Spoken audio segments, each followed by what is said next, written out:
complementing Africa's desire to power the continent. Great pleasure now to be joined by Solomon Quena, who is the Vice President of Private Sector Infrastructure and Industrialization. Mr. Quena, welcome to TBC News. Thank you very much, Nasa. How do you think Africa's private sector is ready to collaborate with African governments to ensure that 300 million people are reached with access to electricity? I do believe that private sector, both African private sector, but also global private sector in the energy space, are really ready to engage in the power sector in Africa.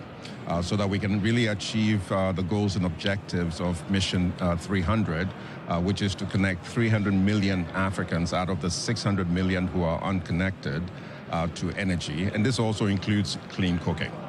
However, what we need to do, and what the summit is about, is to create compacts that would have the commitment of governments to create the right enabling environment, so that bankable projects can actually emerge. We understand the African continent, all the countries are really putting a lot of efforts to improve their economies. Why do you think some of the African countries are a little bit reluctant to create conducive environment for the private sector to be involved in the power generation and distribution? First of all, when it comes to the power sector, there have to be cost-reflective tariffs. And that could put a burden really on the populace of countries, right? So governments, will have to make the difficult decisions of adjusting, tariffs to be cost-reflective, because otherwise, private sector will not come in because they will not be able to actually make the returns on their capital. So this has, posed, a challenge, especially as governments have looked at their different priorities. But one thing is clear: without energy, without power, an economy doesn't run. And so if there were one area where the tough decisions need to be made, it's actually in the energy space. And this is part of the reason why we're convening the M300 Summit. Countries are going to go, 13 countries are going to actually agree their compacts here. More than the 13 countries are going to sign the declaration, okay? And this really sets the tone for creating that tripartite, partnership that would really deliver a bankable environment for private sector to be a partner to government and multilaterals in delivering on the energy access. Tanzania is hosting the summit. Maybe lastly, what would be your comment about Tanzania's efforts to ensure energy access for all? So Tanzania has set a good example. If you take a look really at the reduction in technical losses by TANESCO, to about 16%, that's remarkable in a decade when it was as high as 40%. In addition, Tanzania has been an exporter of power, which is demonstrating the importance of the regional power pool. We shouldn't make this a fragmented, solution with 54 countries. We need to think regional as well, and I think Tanzania has set the example. President Samir's commitment to clean cooking is also another big area in which Tanzania is providing leadership, not just really on a continental basis, but on a global basis. Earlier today, the president of the World Bank, Ajay Banga, the president of the African Development Bank, Dr. Adesina, and the president of Rockefeller Foundation Group underscored why they think Mission 300 will succeed, but also why the private sector plays a critical role to ensure that Africa achieves this particular goal. Let's hear what they had to say earlier today. 300 million out of 600 million people is what we want to reach. That's not a small number. It's a hard goal. It's an achievable goal. It's going to take much work. And in the past, the biggest challenge has been the absence of all hands coming together to play. One part of that hand is the regulatory policy that is required to make it clear and transparent both to development banks as well as private sector players that putting your money to work in this sector will lead to predictable outcomes. The moment you create unpredictability in that regulatory policy framework, you lead people with the decision that says, I'll take my money and go play elsewhere. That has to change. They're trying to raise $25 billion, and that will be concessional financing to be able to do a lot more. But beyond that, you also have to look at how do you reduce the risk facing many of the private sectors. More than 24 African heads of state are coming here, are issuing the compacts that Ajay just described, are signing a declaration, have detailed the policy and regulatory reforms that they are saying they're going to put into place, and have created a framework for the private sector to see some regulatory and policy clarity in the next years, is an extraordinary initial achievement, and is frankly, without that, we might as well all go home, right? So that's the first reason. Today, commitments have been made at ministerial and partnership level. Tomorrow, the heads of state and the government will be meeting here at the Julius Nyerere International Conference Center to officiate and also finalize what will be called Dar es Salaam Declaration on Energy. TBC News will be here to bring you all the latest. Reporting from Julius Nyerere International Conference Center here in Dar es Salaam, Nasa Kingu, TBC News. President Samia Suluhu Hassan has met and held talks with several leaders at the State House in Dar es Salaam. President Samia met and held talks with the World Bank President Ajay Banga, President of the Rockefeller Foundation, Dr. Rajiv Shah, and Deputy Secretary General of the United Nations, Amina Mohammed. Banga, Shah, and Amina are in the country to attend the Africa Energy Summit that started today in Dar es Salaam. In related news, several Africa heads of state have arrived in Dar es Salaam to attend the Mission 300 Africa Energy Summit that kicked off today, aiming at boosting energy development across Africa. Here's a report by Caroline Malewo. Dar es Salaam is buzzing with activities as President Samia Suluhu Hassan hosts the historic African Energy Summit, which has officially begun today. A two-day summit in which 25 African countries are represented. More than the 2019 Southern Africa Development Community SADC meeting or the 8th Sullivan Summit in 2008, Tanzania is hosting the summit amidst significant progress in electrifying the country. The summit is prepared by the government of Tanzania in collaboration with the African Union, the African Development Bank, and the World Bank, offering an opportunity for governments, private sector leaders, development partners, and civil society to advance the ambitious goal of providing electricity access to 300 million people by 2030, which is half of the nearly 600 million Africans who lack access to electricity and hinders to Africa's development. Several heads of state and government from Africa have joined more than 1,000 other participants with strong representation from private sector summit. Amongst high-profile dignitaries that have arrived in Dar es Salaam include President Ismail Gwele of Djibouti, President Andry Rajoelina of Madagascar, President Taye Selassie of Ethiopia, President Julius Bayo of Sierra Leone, President Bola Tinubu of Nigeria, President of the World Bank Ajay Banga, and President of the African Development Bank AFDB, Dr. Akinwumi Adesina. This summit is expected to bring two significant outcomes: the Dar es Salaam Energy Declaration outlining commitments and practical actions from the African governments to reform the energy sector, and the first set of national energy compacts, which will serve as a blueprint with country-specific targets and timelines for implementation of critical reforms. Caroline Maleo, TBC News. Meanwhile, as the Mission 300 Africa Energy Summit commences in Dar es Salaam, ensuring the health and safety of international delegates attending the summit remains a top priority. The healthcare sector has highlighted the country's commitment to meeting global standards in both energy and health services. Speaking to TBC News, Dr. Tatizo Mwane, the Director of Cardiology Services at the Jakaya Kikwete Cardiac Institute, shares insights regarding the Institute's preparedness for handling medical emergencies related to the summit. Here at Jakaya Kikwete Cardiac Institute, we are equipped and able to service all the clients that are currently attending the African Energy Conference. We have state-of-the-art diagnostic facilities. We have state-of-the-art theaters for those who will be found with ailments needing heart operation. But you also have 2 cath labs, which in case the patients have a heart attack, we're able to put stents, we're able to do any other modalities of treatment. As an institute, as part of providing healthcare services to our neighboring countries plus other countries, we've been able to attend patients or clients from different countries, all the countries that are around us, like the Democratic Republic of Congo, Zambia, Uganda, Kenya, Rwanda, Burundi, have sent patients who have been attended, they have been operated, both adults and pediatric. But apart from that, we've also been able to service or attend tourists. We've had cases where tourists were in Zanzibar, they had some issues, and they were sent here and we had put some stents. But recently we also had operated on a German tourist who had attempted to climb Mount Kilimanjaro. She had reached a certain altitude, and then she had some issues in terms of chest pain.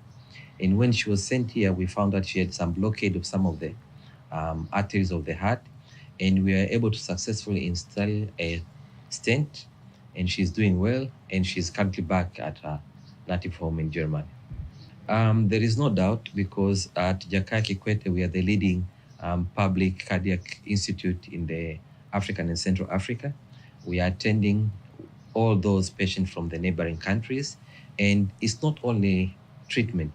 You can as well come for medical health checkup to know the status of your health, the status of your heart, and how are you faring. And we have several expatriates, we have doctors, we have counselors, we have nutritional counseling.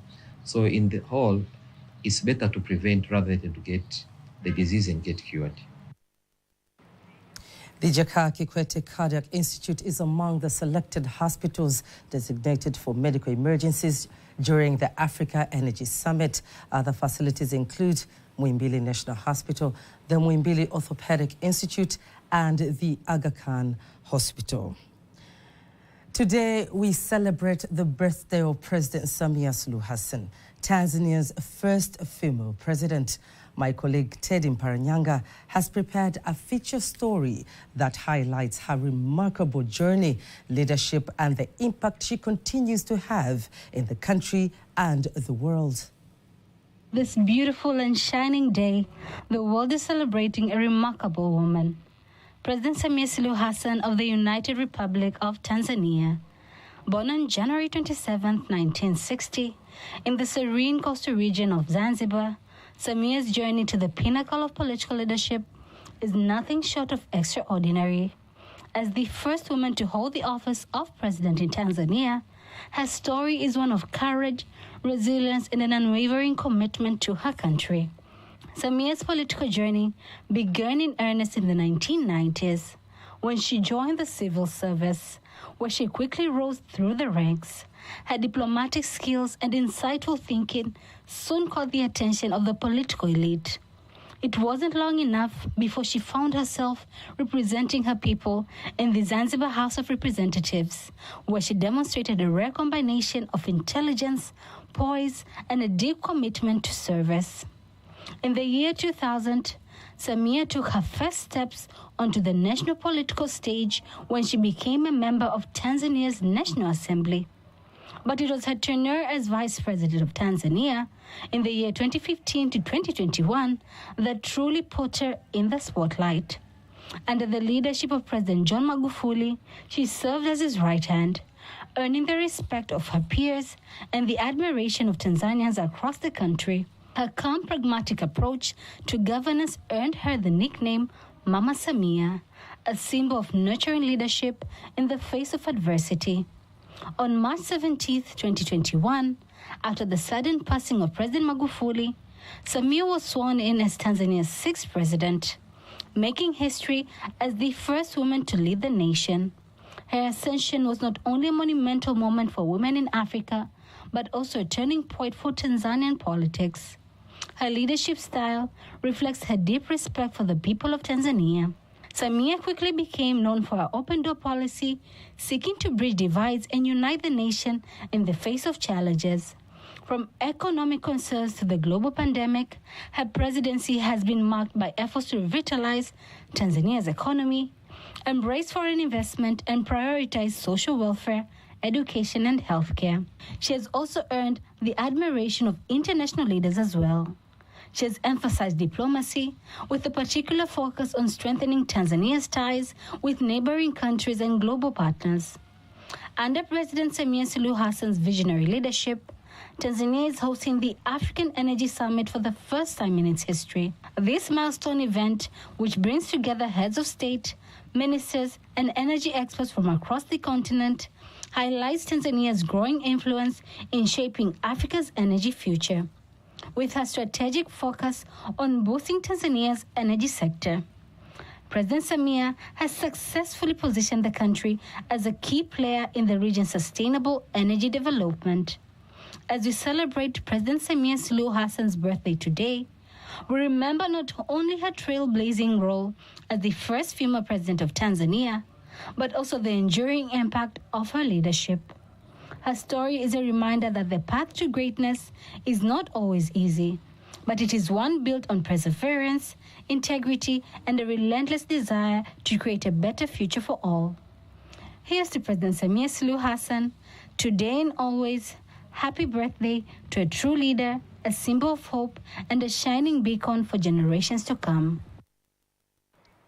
A shining beacon indeed. The Lunar New Year celebrations, also known as the Spring Festival in China, starts on the 23rd of January to the 12th of February lunar month of the Chinese calendar. The Chinese ambassador to Tanzania, Sheng Mingjiang, who hosted a small function at the Chinese embassy in Dar es Salaam recently, says the festival embodies shared values of reunion and patriotism amongst Chinese people, both home and abroad. China's diplomacy has made significant progress, showcasing its unique Chinese attributes. Under the leadership of President Xi Jinping, we have taken a bold stance in global affairs, fulfilling our responsibilities as a major nation.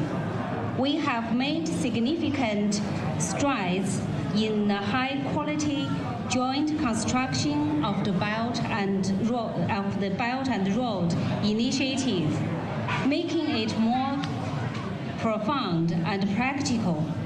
Our successful hosting of the 2024 Forum on China-African Cooperation, that is the Beijing Summit of FOCAC, has allowed us to clearly articulate our positions on both bilateral and the multilateral platforms, injecting positive energy into world peace and stability. The Tanzania Immigration Service Department is proud to cherish the existence memorandum of understanding of the cooperation of immigration matters between our two countries, which signed in the 2023, particularly in the areas of training, combating of transnational organized crime, illegal migration, and exchange of information and sharing of experience.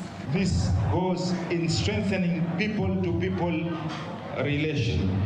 Through Your Excellency also, I would like to convey the greetings personally of Madam Samia Suluhu Hassan, Doctor, the President of the United Republic of Tanzania, to you personally, your staff, your people, the whole Chinese community in Tanzania, companies, organizations, institutions, on this very great day of the New Year, and she wishes you all a very happy New Year.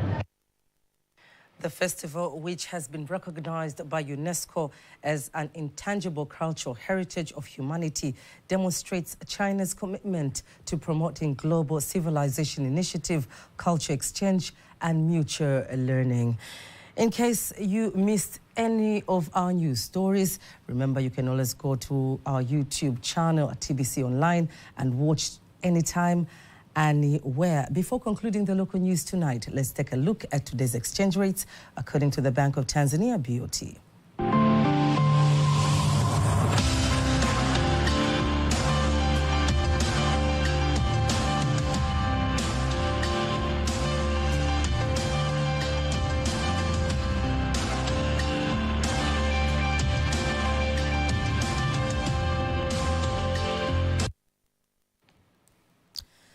And in sports, the Confucius Institute at the University of Dar es Salaam has celebrated the Chinese New Year through traditional festivals aimed at inheriting new generations. The traditional relationship between Tanzania and China. Speaking during the festivals, the traditional chancellor in the Chinese embassy in Tanzania, Sheng Zhonghua, says the use of Chinese and Swahili languages by the people of the two countries will strengthen traditional and economic cooperation, while students learning languages believe that understanding the languages will open many opportunities for them. There's already 30 students from different universities of China coming here to Dar es Salaam University to get a further study of the Swahili language. So the cooperation, the cultural cooperation and people's exchange and economic cooperation, Chinese governments always remain on the equal foot, and we respect each other. There are many importance to study Chinese language. Example, if you want to be a teacher, you study Chinese language. If you want to be a translator, you study Chinese language. In our world now, the Chinese is the biggest 5 economic countries that have a very large opportunity to the people. And when you look at the construction going in Tanzania, railways, standard gauge, they invest in Chinese. So there is a professional who can make it translate to Chinese, to Swahili. Chinese New Year is celebrated every 25th of January and is named as the Year of the Snake. And in Tanzania, it's celebrated through Chinese traditional dances and sports.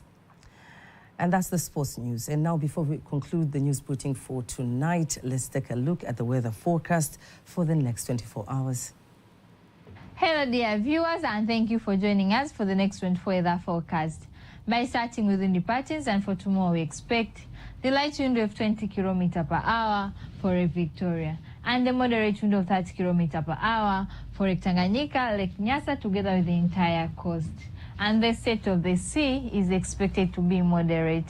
And rainfall models are still portraying the presence of rainfall activities over most part of the country. So for tonight we expect western part of the country, southwestern highland, southern part of Morogoro to the southern region to feature as particular condition, thunder showers over a few areas. While for northeastern highland to the central part of the country are expected to feature as particular condition, rain showers over a few areas. And for the rest part of the country are expected to feature as particular conditions.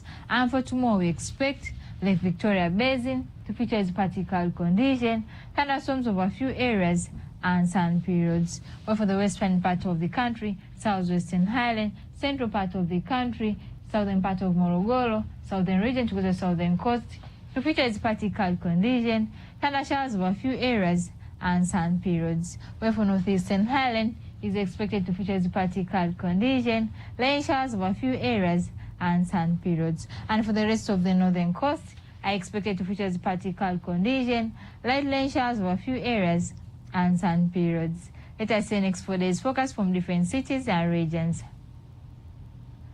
Dar es Salaam light rain is expected, a maximum temperature of 33 degrees.